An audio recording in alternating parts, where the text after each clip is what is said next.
Hi everyone. Welcome to my YouTube channel.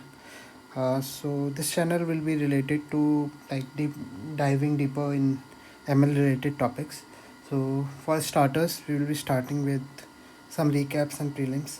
Mostly in this lecture, I will be focusing on attention, and it's a basic block of the transformer that has revolutionized the natural language processing in recent years. What in simple terms, basically what tokenization is. Suppose you have a simple sentence that is, uh, hi, how are you? Okay, so basically it has some words. So as you know, for machine learning models, we have to convert everything to like vectors or arrays, something like that. We can't directly feed in words and expect our model to make some predictions. And so for this, what tokenization might look like, so we will go with, just suppose, a very simple tokenization that is called character level tokenization. Character level tokenization. Okay, for now, just suppose there is something called a vocabulary. So basically it tells us like what are the types of tokens you can have, like what is the number of tokens, something like that. So suppose for English language we can have something like A, B, C, D, E, F. These are the different characters we can have, or just capital letters. For now, just assume everything is small letters. Okay, let's make it small. It's just hi, how are you? So everything is small. Okay, so we don't need that, and we remove the punctuation also. So what we can convert it to, so something like we have 0 1, we assign numbers to these character, 2 3 4 5, and somewhere F G H B C. Okay, 5 6 7.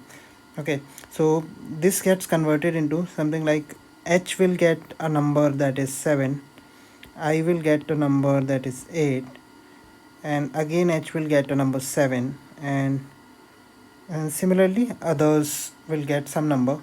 Okay, so that way this okay, I will further simplify it. Just assume H. So high will get converted into a vector that is 7 comma 8, something like that. So this is a very simple tokenization, and it is called character level tokenization. Similarly, we have word level tokenization. Okay, we can make a word level tokenizer, but there are some issue with it. I will highlight that later.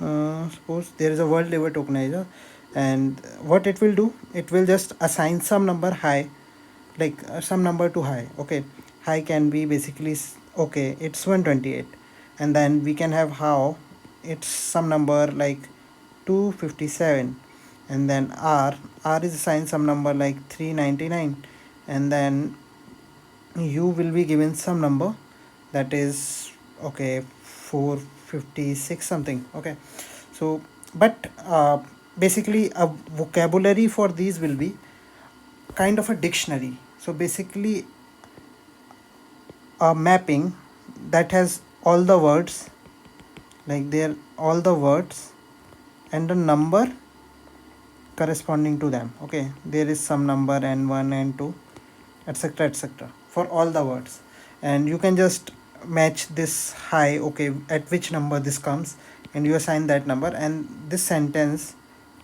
hi, how are you, sorry,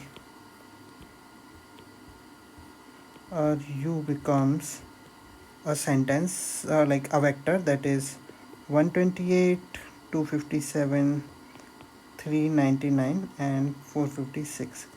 Okay, something like this. Now something more important that is there to discuss is, so basically we have something called as spatial tokens. So what does those spatial tokens do? We can have multiple spatial tokens like for any purpose.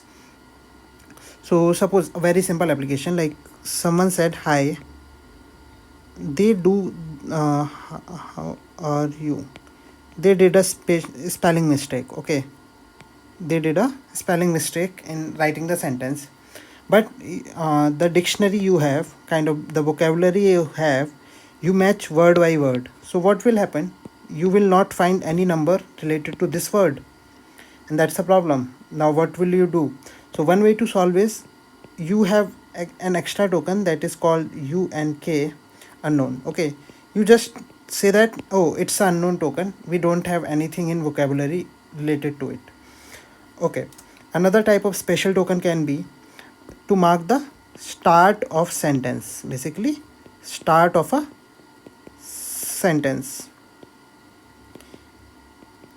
So these will also have some number, like this can have 100, this can have 101.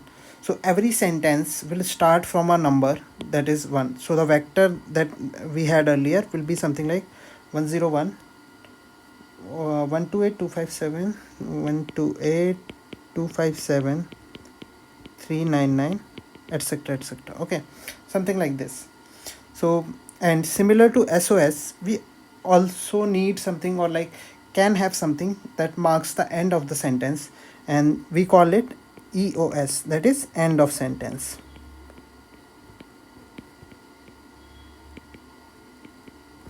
In simple terms, okay, this is end of sentence.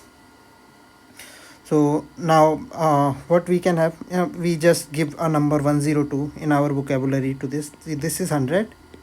In this mapping, SOS takes our 101, and EOS will goes to our like 102. Okay, so now the vector becomes 101, 128, 257, 399, and 436 something, I guess, and then end of sentence.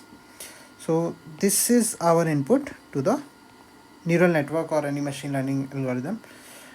Okay, so that's how the tokenization works. As of now, that's all. But there are more complicated algorithms for tokenization, but this is just to give you a gist of what tokenization is. So basically we don't do word level tokenization, because of these spelling mistakes. Like, people can do spelling mistakes, and there are a lot of words, and we are not just dealing with English language. So this is not a very efficient way to do tokenization. And also character level tokenization is okay, it works, but see, it doesn't incorporate any information about the whole word. It just stores the like characters information on the character level. So it's also not very good.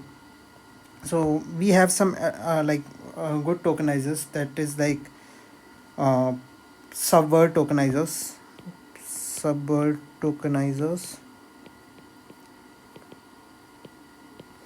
and you have something like byte pair tokenizers, kind of, and you have sentence piece, you have word piece, something like this. Okay, so this is a very basic something, like you can read about these on somewhere on the internet. Okay, there are plenty of resources for these. I won't be diving deeper into this. Okay, now we come to some prelims, like, because we are going into attention, and we will compare it to the like industry standard before attention, what was the general neural network that were used for these purposes. So the first thing that comes to our mind is basically recurrent neural networks, and I will just give a brief recap how you can, like, kind of intuition how they worked. Okay, so basically, suppose this is a RNN. Okay, see, this is nothing, this is just a expansion of an RNN. Okay, this all are same thing, these all circles are same. This is exactly an RNN, it's a single block, it's just a expansion along time for better like visualization, you can say. Okay, and it sometimes confuses a lot of people, but I think I should clear it out. Okay, so what happens, like, suppose you need to translate a sentence, and you say, like, I want to translate how are you to Hindi, and it is like आप कैसे हो, something like this. Okay, so what we would do is, first we will tokenize this. This is the pipeline. First we will tokenize this. Then once we have the tokens, like I will just say T1, T2, T3, T4. Okay, so what we will start to do is we will feed the first token to the RNN, and we will get some output. This can be like, we can even tokenize the Hindi words also, like you can say TH1, TH2, TH3, and TH4, something like this. Okay, and once we give it the input, the T1, we will get some output. It can be the translation of how. My bad.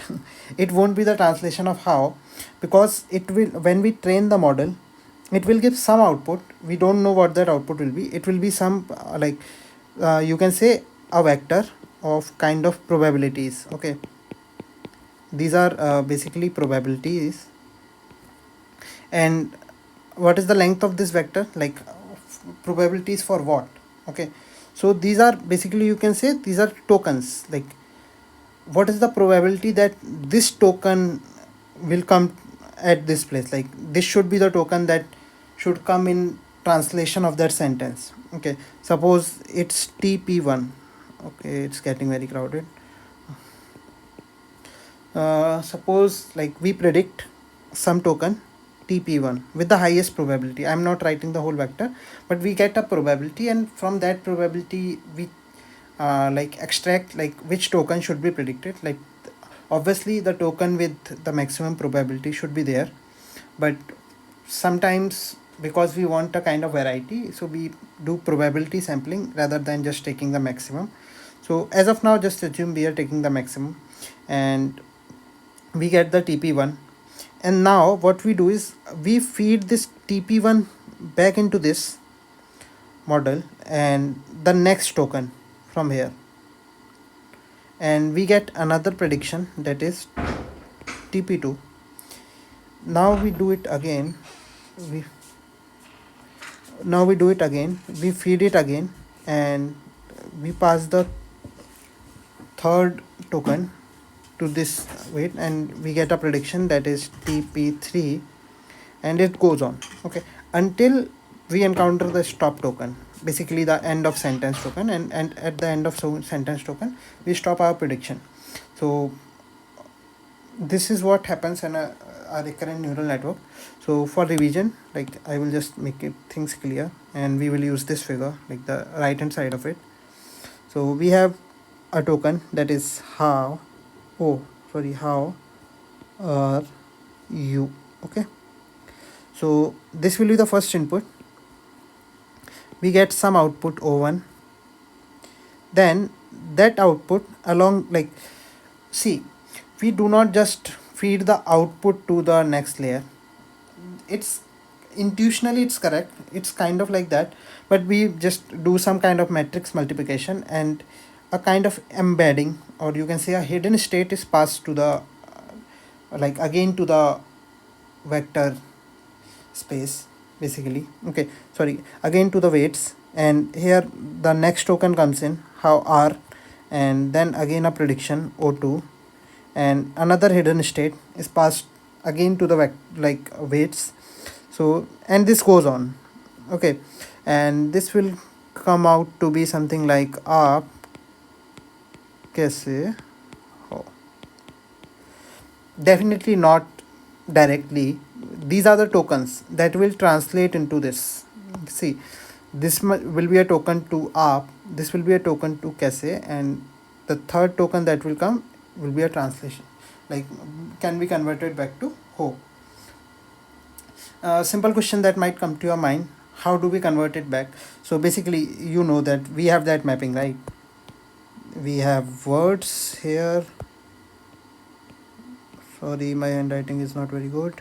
Words, and here are numbers. So this is for Hindi, and we have some O1, O2 and O3, some numbers. This number is assigned to upward, and this is assigned to caisse, and this is assigned to ho. And this is the vocabulary. The vocabularies can be very large, like literal hundreds of thousands of words, like somewhere around 100k or something. So there are, if you like, a soft spot that we try to find in, like, that is a part of the tokenization algorithms. You can watch some videos from Andres Kapati and a lot of other YouTubers that explains it very well, or read some blogs. Okay, I'm not gonna dive any deeper into this now. Like, in the next video we will get to attention and how the attention work. This is the recap, and if you have any doubts and any questions, feel free to comment in the comment section. And if you like the video, please leave a like. Thank you.